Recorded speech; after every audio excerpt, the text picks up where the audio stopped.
July 1776. In a room filled with the stench of sweat and the buzzing of flies, 56 men were preparing to commit the ultimate act of treason.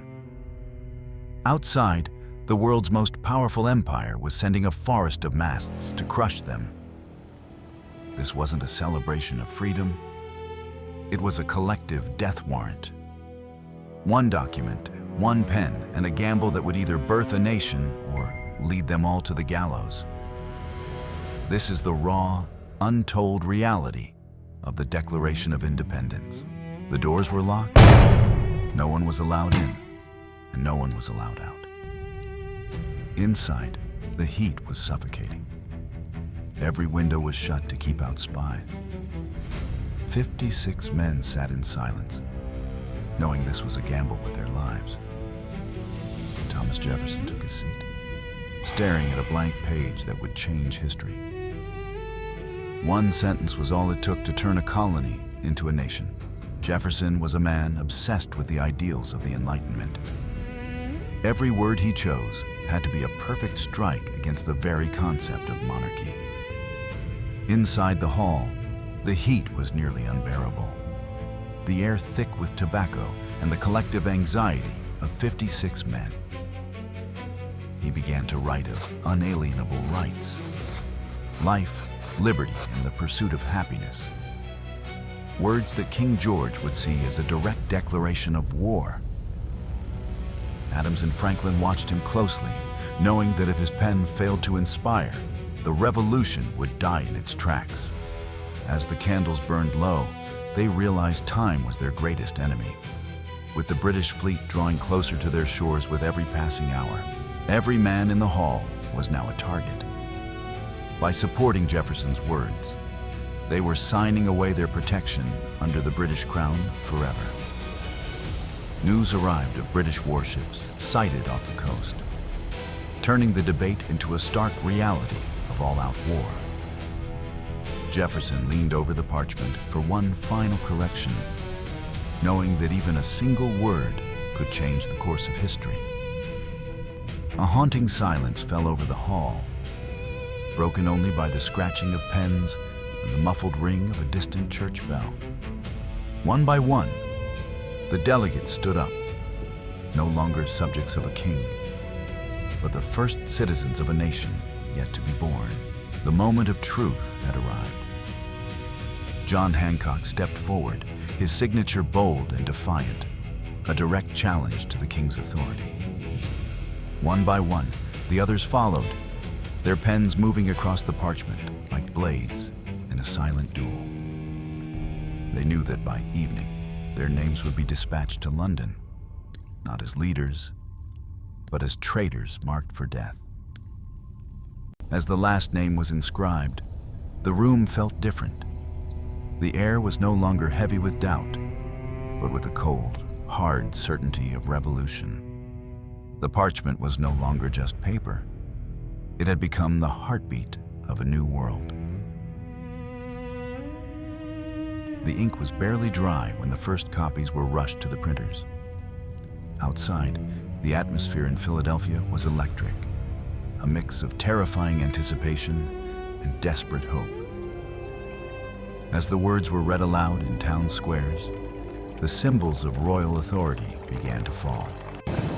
Statues of King George were torn down and melted into bullets, while the king's officers were forced to flee for their lives. The rebellion was no longer a secret whispered in dark rooms.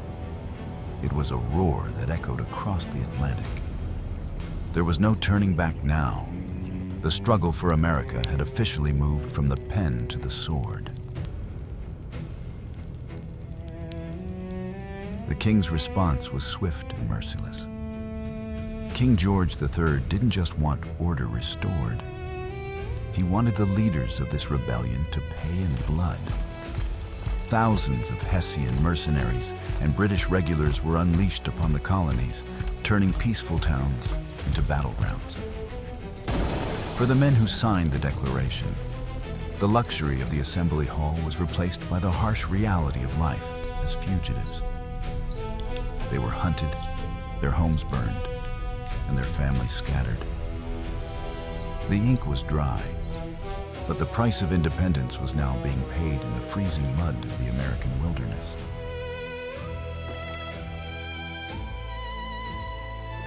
The gamble seemed lost as the Continental Army retreated across the Delaware.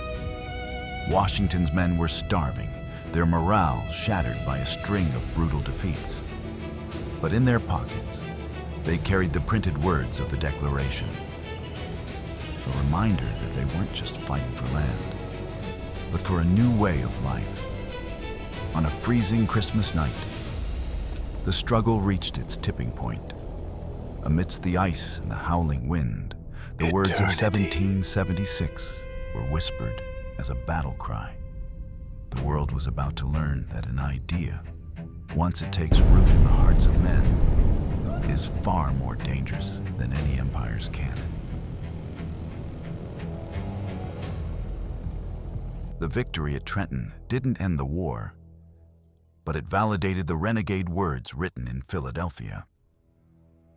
The signatures on that parchment were no longer death warrants. They had become the foundation of a new kind of power, the power of an idea. For the delegates, the years that followed brought only more hardship, sacrifice, and the loss of their wealth and families. But they had achieved what no army had done before. They had forced the world's greatest empire to acknowledge that a free people could not be conquered. The 13 small colonies were gone, and the United States had arrived.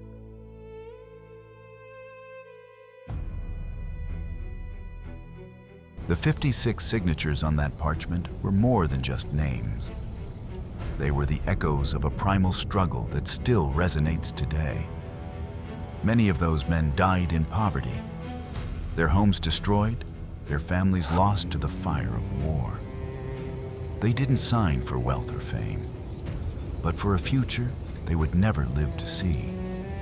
They proved that the stroke of a pen, backed by the courage to stand, can topple the greatest of tyrants.